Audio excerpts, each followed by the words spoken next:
ซีตื้อกีบเงินดอลลาร์เลยซีตื้อกีบซีตื้อกีบนี่จะแบ่งกันหนึ่งให้ปลาส้มใส่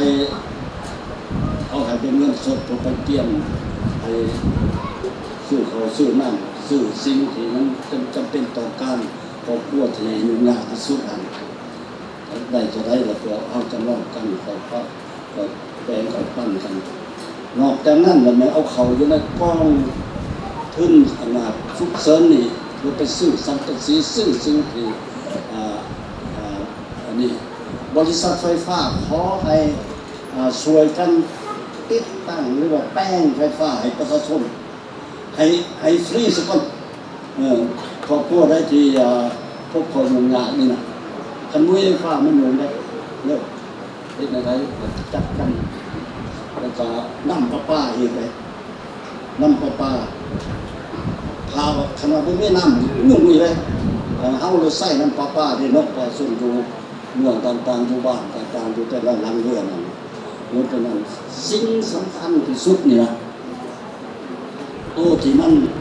จำเป็นอะไรที่ควรนี่นะคือ3-4 อันที่เขาจะเล่าก็ให้หน่วยงานป้องกัน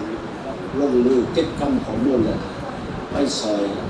ถึงที่ถึงบอลเนี่ยคนงามนี่สอบหางานทุกคันผู้เป็นทหารตำรวจหรือมีการจัดตั้งตำรวจบอลเซโลกับสมุนไม่พอองค์การจัดตั้งสมุนตัวหนึ่งมากตำรวจบอลสวยกันการไฟฟ้าจากปลาส้มจะแบบมันจะทบอีกตัวละสั่งใน3 เดือนนั่นนู่นนะใน3 เดือนชดเชยแล้วชดเชยไม่ว่าขั้นเห็นว่าเขาเก็บขากับประหยัดอะไรไหนอย่าใส่ฟุ่มเฟือยแล้ว